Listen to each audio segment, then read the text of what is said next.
Hello, good morning, नमस्कार, सभी का स्वागत है पावर ऑफ नॉलेज लीगल मेरे चैनल पे। अभी तक हम क्या कर रहे थे? फोटोसिंथेसिस इन हायर प्लांट्स कर रहे थे और बायोलॉजी सीरीज़ हम इसके कंटिन्यूएशन में हैं। अभी तक लगभग हमने एनसीईआरटी को क्योंकि हम कवर कर रहे हैं और बायोलॉजी जो 11th क्लास की है उसको हम कवर कर रहे हैं क्योंकि क्वेश्चंस वहीं से आते हैं। 11th 12th मेन इसमें फोकस में रहता है। ठीक है, तो आज ले रहे हैं 3 टॉपिक। क्या हैं? Where are the ATP and NADPH use, कहाँ यूज़ होता है, primary acceptor of CO2 and Calvin cycle लेंगे। ठीक है, 3 आज टॉपिक ले रहे हैं, ये इसी के कंटिन्यूएशन में ही है। तो अब एक दिन अभी और लगने वाला है, तब जाके ये चैप्टर कंप्लीट होगा। तो शुरू करते हैं आज का सेशन। Let's get started. देखिए, where are the ATP and NADPH used, कहाँ यूज हो रहा है इनका। We learn that the products of light reaction are, क्या है, एटीपी एनएडीपीएच O2। ये 3 क्या होते हैं? प्रोडक्ट्स हैं उसके, किसके? लाइट रिएक्शन के। Of these O2 diffuses out of the chloroplast while ATP and NADPH are used. क्योंकि जो ऑक्सीजन है वो डिफ्यूज होकर के बाहर आ जाता है क्लोरोप्लास्ट से, लेकिन एटीपी और एनएडीपीएच क्या हो जाते हैं? यूज हो जाते हैं। ठीक है, are used to drive the processes leading to the synthesis of food. ये इनके सिंथेसिस में ऑफ फूड में यूज होता है। मोर एक्यूरेटली सुगर्स। ठीक है, this is the biosynthetic phase of the photosynthesis. ठीक है, इसी को बायोसिंथेटिक फेज कह दिया जाता है। This process does not directly depend on the presence of light but is dependent on the products of the light reaction. यानी जो ये सारे जो प्रोडक्ट्स हैं, जैसे NADPH है और ATP है, ये क्या है? प्रोडक्ट्स हैं और इन पे डिपेंड करता है। इसीलिए ये एक तरह से इनडायरेक्टली तो लाइट रिएक्शन पे डिपेंड करता ही है। ठीक है, बिसाइड्स CO2 एंड H2O। ठीक है, इसके अलावा CO2 एंड H2O भी रहता है। You may wonder how this could be verified. It is simple, immediately after light becomes unavailable, the biosynthetic process continues for some time and then stops. If then light is made available, the synthesis starts again.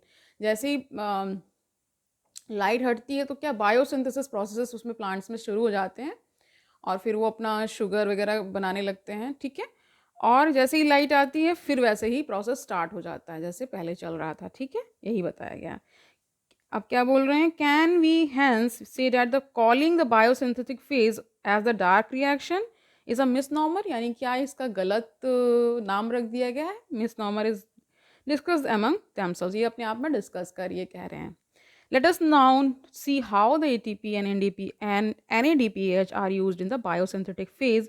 We saw earlier that CO2 is combined with the H2O to produce CH2O bracket close n, और sugar, यानी sugar का ही बता रहे हैं basically. It was of interest to scientist to find out how this reaction proceeded और rather what was the first product formed when CO2 is taken into a reaction or fixed.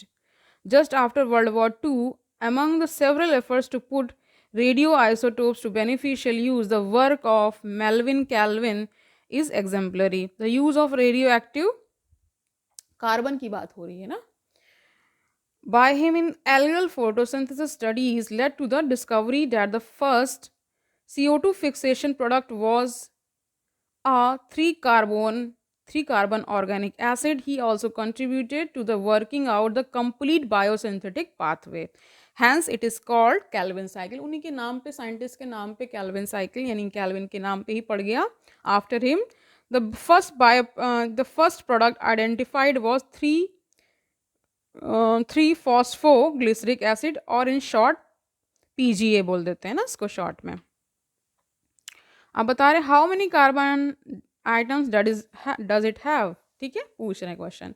Scientist also try to know whether all plants have PGA as a first product of CO2 fixation or whether any other product was formed in other plants. ठीक है, experiments conducted over a wide range of plants led to the discovery of another group of plants where the first stable product of CO2 fixation was again an organic acid, but one which had 4 carbon atoms in it. ठीक है, this acid was identified to be oxaloacetic acid, जिसे short में OAA बोल देते हैं।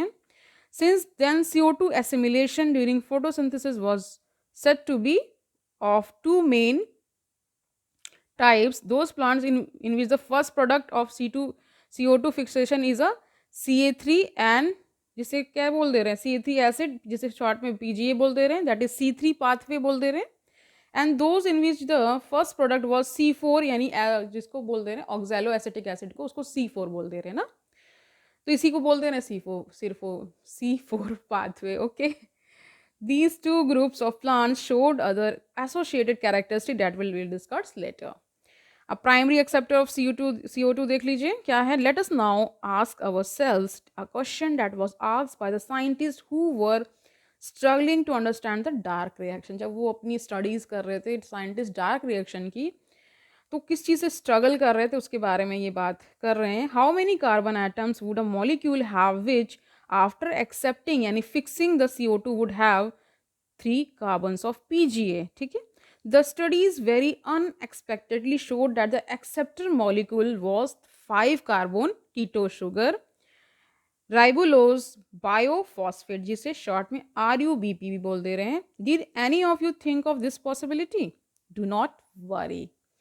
The scientists also took a long time and conducted many experiments to reach this conclusion.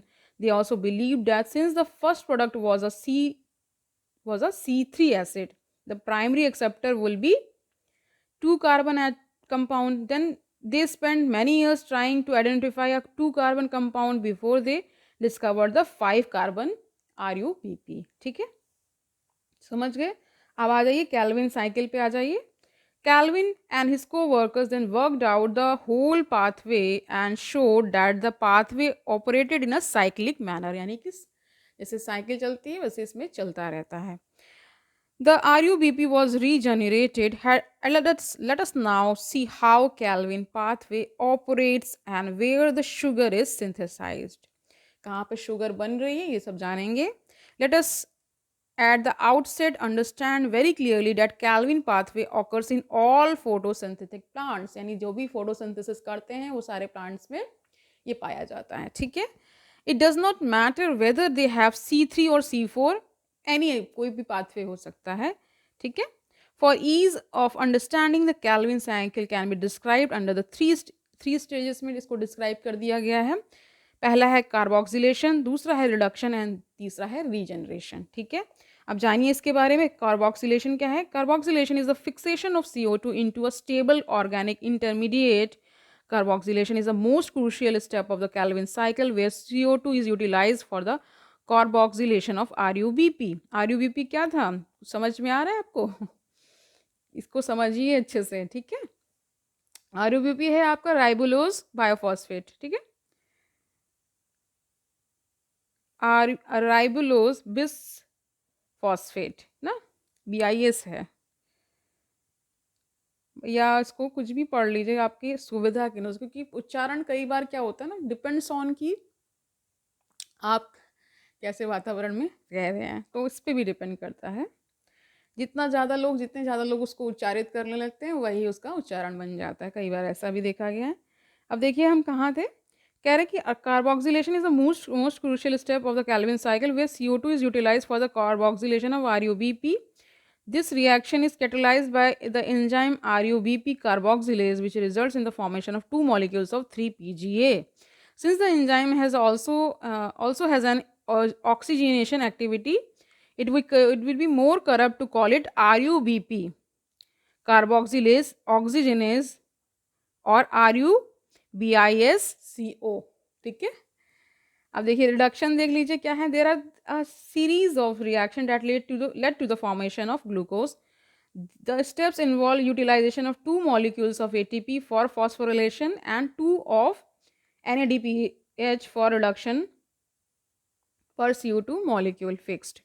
The fixation of 6 molecules of CO2 and 6 turns of the cycle are required for the removal of 1 molecule of glucose from the pathway. समझ गए. इसमें कुछ भी ऐसा नहीं है जो आपको ना समझ में आए.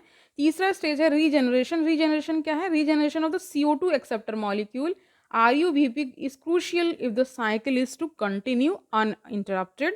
The regeneration steps require 1 ATP for phosphorylation to form RUBP. ठीक है. Hence, for every CO2 molecule entering the Calvin cycle, 3 molecules of ATP and 2 of NADPH are required. यानी 3 molecules ATP के require होते हैं और 2 किसके? NADPH के. It is probably to meet this difference in number of ATP and NADPH used in the dark reaction that the cycle phosphorylation takes place. To make one molecule of glucose, 6 turns of the cycle are required. यानी कि एक glucose का molecule बनाने के लिए 6 turns of cycle होता है, तब जाके वो बन पाता है. ठीक है. Work out how many ATP and NADPH molecules will be required to make a one molecule of glucose through the Calvin pathway. It might help you understand all of this if you look at what goes in what comes out the Calvin cycle. तो यहाँ बता रहे हैं 6 CO2 1 glucose. ठीक है. 18 ATP इन कर रहे हैं तो आउट क्या हो रहा है? 18 ADP हो रहा है. 12 NADPH ले रहे हैं तो आउट क्या हो रहा है? 12 NADP हो रहा है. ठीक है. तो आज के लिए इतना ही रखते हैं. कल हम लोग क्या कर लेंगे? C4 पाथवे कर लेंगे, फोटो रेस्पिरेशन करेंगे और फैक्टर्स अफेक्टिंग फोटोसिंथेसिस करेंगे. तब जाके ये चैप्टर कंप्लीट होगा. यानी कल भी हम 3 टॉपिक लेने वाले हैं. Okay fine. धीरे धीरे समझते हुए चलेंगे तभी समझ में आएगा. इसमें बेसिकली 2 इसमें आपको समझने वाली बात है. क्या? लाइट रिएक्शन और डार्क रिएक्शन. ठीक है. डार्क रिएक्शन में ही सिंथेसिस शुगर का शुरू हो जाता है और लाइट रिएक्शन में वो रिएक्ट करते खाना बनाना शुरू कर देते हैं ना. ये डिफरेंस है. ओके. कल मिलते हैं. अच्छे से पढ़ाई करिए, बर्डन मत लीजिए. ठीक है. अब ये चैप्टर कंप्लीट होने के बाद हम कोई नेक्स्ट सब्जेक्ट उठाएंगे या कोई नया टॉपिक ले लेंगे और जानेंगे उसके बारे में. All the best.